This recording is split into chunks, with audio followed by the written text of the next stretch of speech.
flight attendant, you cannot reach the, how do you call it, the overhead cabin.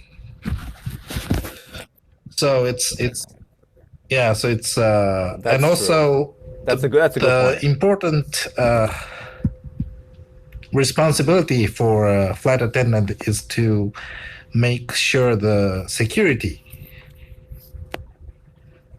So if somebody's like terrorist person try to rush into a cockpit, you have to stop it, right? So if you are too small or too little, too light, then probably it's not appropriate.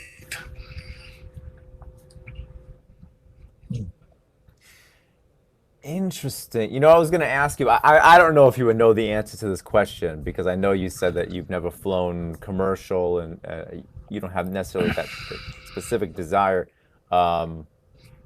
Is about air marshals.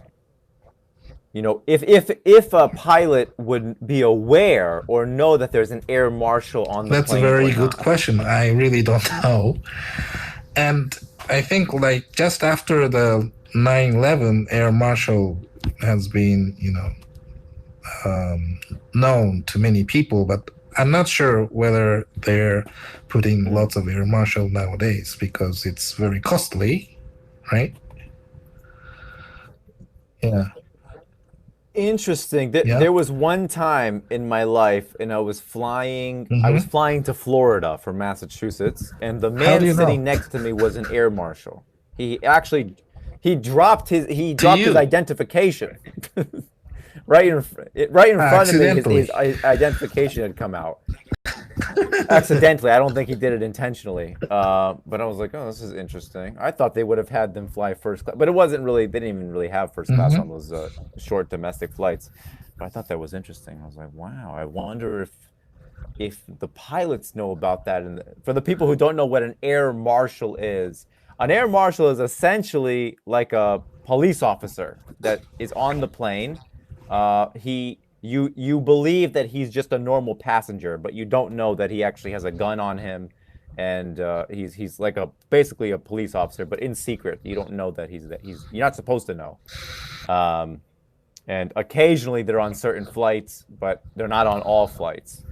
But yeah, I thought that was interesting. But, How long time ago is this? This would have been in 2006 so 5 or years 2007, after something like that. Mm-hmm. Yeah. It is interesting, though, how just the airport in general, thank you, Mohammed, is so different now than before 9/11. I was just thinking about this the other day. Before 9/11, I remember I used to be able, like, if my cousin was going to fly to Italy and we were going to go with him, I could literally go all the way to the gate. As he was going to go onto the plane, I could be all the way there. No airline ticket, no security check, nothing. Now you can't even get 2 steps into the airport and without also, something. Like the limitation to carry on liquid. Yeah. It's very stressful. Yes. It's. I'm very curious about that too, because I never quite understood that. I know they said that certain things could be flammable and things like that, but I'm not entirely sure if the airport security is really checking everything. There was actually multiple times, because years ago, long time ago, I was just a little bit of a cigarette smoker, and multiple times I had forgot a lighter in my pocket. And I would be on the plane, I'd reach into my pocket, there'd be a lighter in my pocket. And oh, geez, like this is one of the most dangerous things you could be on an airplane, and no one seemed to notice. So I don't know if that's airport security is doing as good of a job as we think they're doing. But let's see here, Mr. O'Brien. Before you go, before we bring on the next guest, is there anything you'd like to say? You could say anything in this world, Mr. O'Brien. What do you want to say before you go? Do you still have interest to become a flight attendant? I always have some interest in because I don't like to do the same thing for too long. And being a flight attendant is something I've always been curious about. But I have some interest in potentially doing that. I'm always open to it. Yeah, I think it will be very interesting for you to be one. Yeah, your personality really fits Yeah, the job responsibilities. yeah, I'd like to do. I applied. I only applied one time. It seems that every time I'm looking, or in the past, when I was looking for a job opportunity as a flight attendant, they would have no availability. It would say like, "Oh, we're looking for flight attendants in Denver, Colorado," or something like somewhere so far from Boston or Providence.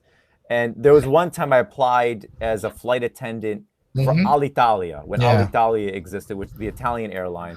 Um, I never heard back from them, but I was very prepared to Oh. move to Italy and to become a flight attendant for them. But didn't happen. Didn't happen. But hey, we'll never know what the future may Yeah, hold yeah, for it me. will be very interesting, and you can sometimes, even if you become a flight attendant, you can live stream sometimes, occasionally. Yeah, Yeah. that would be interesting too. I would love to do that. So we'll see. We'll see what happens in the future. But Mr. O'Brien, it was a pleasure having you back up here again. Likewise. Uh, and I do hope to have you up here Yeah, again me too. very, Thank very you very soon. much. Thank you. The wonderful Mr. O'Brien, all the way from Tokyo, Japan, currently in Guam, licensed pilot, very, very intelligent guy.